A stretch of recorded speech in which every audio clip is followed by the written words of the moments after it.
여자가 이르되 주여 올소이다마는 개들도 제 주인의 상에서 떨어지는 부스러기를 먹나이다 하니.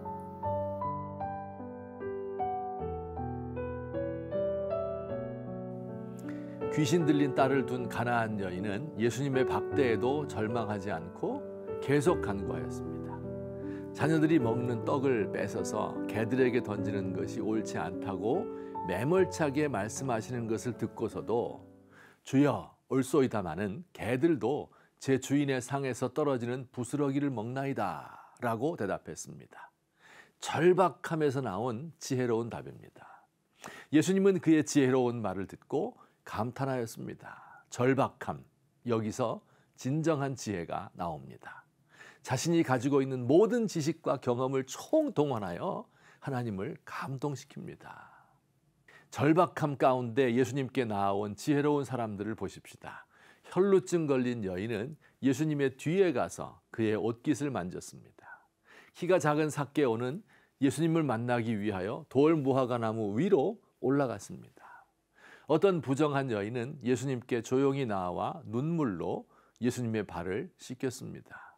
아무것도 드릴 게 없어서 자신의 눈물과 머리털로 예수님의 발을 닦아드렸습니다. 얼마나 창의적이고 얼마나 지혜로운 방법입니까? 반면 제자들은 어떠했나요? 그들은 예수님 따라다니며 먹을 것도 해결되었고 사람들에게 인기와 명예도 얻었습니다. 사람들이 모두 제자들을 존경하고 좋아합니다. 제자들은 절박함을 잊고 안일에 빠져 있습니다. 사실 제자들은 지금 그렇게 편안하고 안일하게 있을 때가 아니었어요. 예수님께서 당신이 십자가 지실 것을 말씀하고 계시기 때문입니다. 자, 그런데 예수님은 왜 이 가나안 여인에게 이렇게 매몰차고 냉정하게 대하시는 것일까요? 여러 차례 간청해도 대꾸하지 않으시다가 이방인을 개라고까지 하면서 모욕적인 말까지 하신 것일까요? 이 여인을 시험하기 위하여서 그의 믿음이 큰지 작은지 보시고 그를 북돋아 주기 위해서 그렇게 하셨을까요? 일리가 있는 대답이지만 충분하지는 않습니다. 예수님께서는 이 사건을 통해 무언가를 보여주기로 의도하셨던 겁니다. 일종의 반전 효과를 노린 것입니다. 가나안 여인을 통하여 두 종류의 사람들에게 말씀하고 있습니다. 첫째는 바리새인입니다. 우리는 앞서 15장 초두에서 바리새인과 예수님의 논쟁에 대하여 살펴본 적이 있습니다. 그 논쟁의 주제는 누가 깨끗한 사람인가, 무엇이 사람을 깨끗하게 하는가 하는 것이었습니다.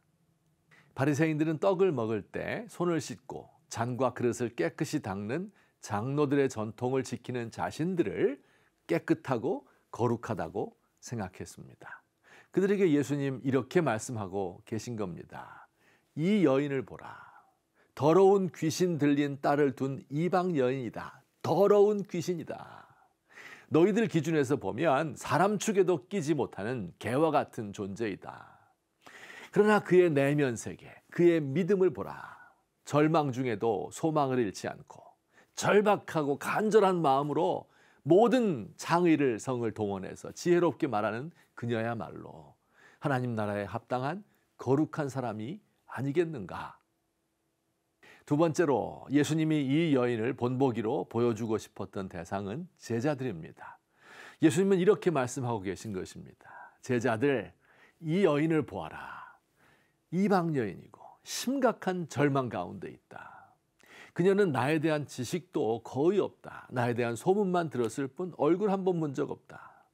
게다가 나는 심한 말로 그에게 상처를 주었지 고의적으로 이 여인이 시험 들도록 괴롭혔다. 그러나 이 여인은 그 상황에 절망하지 않고 끝까지 내게 자신을 도와달라고 요청하고 있다. 절박한 심정으로 온몸에서 지혜를 짜내었다. 제자들아, 이런 것을 가리켜 믿음이라고 한다. 너희 자신을 돌아보라. 나와 함께 그토록 오랫동안 다니면서 많은 것을 보고 경험하고 알았음에도 불구하고 너희들의 믿음이 너무도 작다. 누가복음에 이런 말씀이 있습니다. 주인의 뜻을 알고도 준비하지 아니하고 그 뜻대로 행하지 아니한 종은 많이 맞을 것이요. 알지 못하고 맞을 짓을 행한 종은 적게 맞으리라. 무릇 많이 받은 자에게는 많이 요구할 것이요 많이 맡은 자에게는 많이 달라 할 것이라.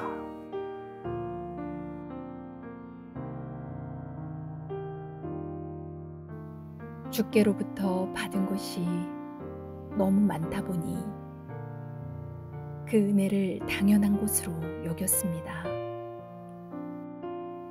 절박하고 간절하였던 과거를 잊고 안일한 삶에 푹 젖어 살고 있습니다.